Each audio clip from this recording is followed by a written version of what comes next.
दोस्तों यूं तो रतन टाटा का नाम देश का हर एक इंसान जानता है और कई लोग तो बिजनेस फील्ड में उन्हें अपना आइडियल भी मानते हैं, क्योंकि इनके बिजनेस करने के तरीके को पूरी दुनिया ही अप्रिसिएट करती है।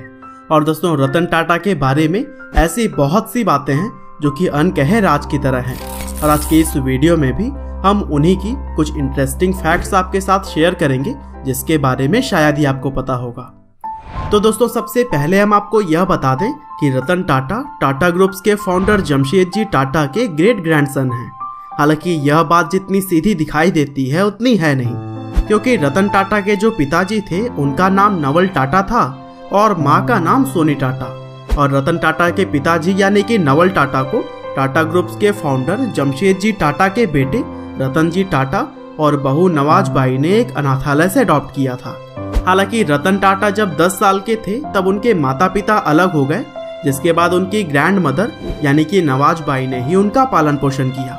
और दोस्तों अगर हम रतन टाटा जी के एजुकेशन की बात करें तो उन्होंने न्यूयॉर्क के कॉर्नेल यूनिवर्सिटी से अपने आर्किटेक्ट की डिग्री ली और इसी वजह से उन्होंने आर्किटेक्ट बनने के लिए प्रैक्टिस करनी भी शुरू कर दी थी। हालांकि किस्मत को तो कुछ और ही मंजूर था, क्योंकि समय बीतने के साथ उन्होंने अपने इस सपने को ड्रॉप करके फैमिली बिजनेस ज्वाइन करना ही सही समझा।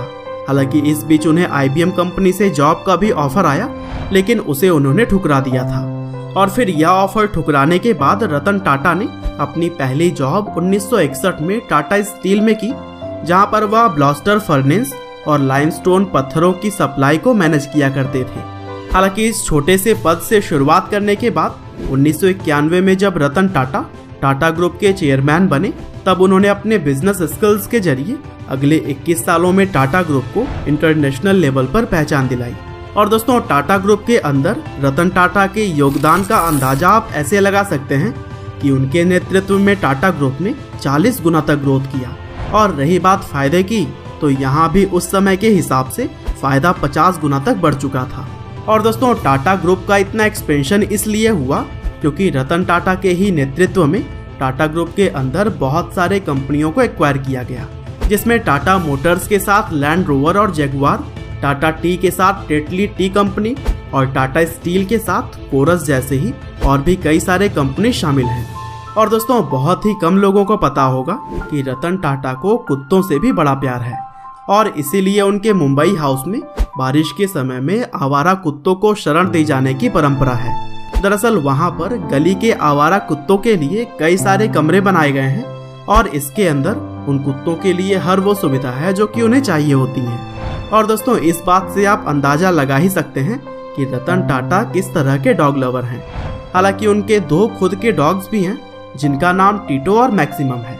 और दोस्तों रतन टाटा गाड़ियों का इतना बड़ा बिजनेस तो करते ही हैं, लेकिन उन्हें खुद भी गाड़ियों का बहुत शौक है, और यही वजह है कि उनके पास कारों का एक अच्छा खासा कलेक्शन मौजूद है, जिनमें कि Ferrari California, कैडलिक XLR, land rover Freelander, Chrysler Sebring, Honda civic, Mercedes Benz S class, Jaguar F type और जगुआर XFR के तरह ही कई सारे कारों का कलेक्शन है।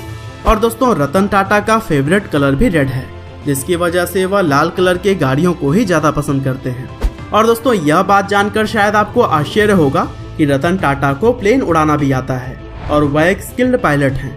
यहाँ तक कि F-16 फाइटिंग फॉल्कन को भी उड़ाने वाले रतन टाटा ही पहले भारतीय हैं, और वे शुरू से ही कहते आए हैं कि जब वे टाटा ग्रुप से रिटायरमेंट ले लेंगे तब अपने प्लेन उड़ाने के शौक को पूरा करेंगे। हालांकि अब वे रिटायर हो भी चुके हैं और अपने प्राइवेट जेट को कभी कभार शेयर करा लाते हैं। और दोस्तों रतन टाटा हमेशा से ही लोगों के लिए कुछ न कुछ करना चाहते थे, और इसी वजह से उन्होंने अपने और कंपनी के रेवेन्यू का एक बड़ा हिस्सा दान कर दिया है। और दोस्तों उनके दानवीर होने का सबूत आप इसी बात से लगा सकते हैं कि टाटा ग्रुप की तरफ से कोरोना जैसी महामारी से लड़ने के लिए 1500 करोड़ का योगदान दिया गया है। इसके अलावा रतन टाटा ने हार्वर्ड बिजनेस स्कूल में एक एक्सक्लूसिव सेंटर बनवाने के लिए $50 मिलियन डोनेट किए थे। दरअसल 1975 में उन्होंने 7 हफ्ते का एडवांस मैनेजमेंट प्रोग्राम यहाँ से किया था। और दोस्तों हार्वर्ड बिजनेस स्कूल में रतन टाटा के नाम पर एक हॉल का भी नाम पड़ा हुआ है।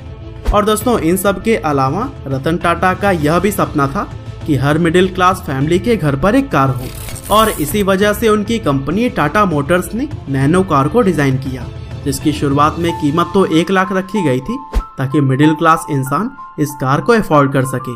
हालांकि शुरुआती समय में इस कार में काफ़ी सारे फॉल्ट्स थे, जिसकी वजह से इस कार के कमियों को पूरा करके इसे दोबारा से डेवलप किया गया। हालांकि कमियों को सुधारने में इस कार की प्राइस करीब 2 गुनी हो गई, लेकिन साथ ही इसकी एफिशिएंसी भी अच्छी हो चुकी है। तो दोस्तों, यह थी रतन टाटा से जुड़ी हुई कुछ इंटरेस्टिंग बातें। उम्मीद है कि आपको यह वीडियो जरूर ही पसंद आई होगी, और इसी तरह के वीडियोस को लगातार देखने के लिए कृपया लाइव हिंदी को सब्सक्राइब करिए, साथ ही बेल आइकन को भी दबाना ना भूलिएगा। आपका बहुमूल्य समय देने के लिए बहुत बहुत धन्यवाद।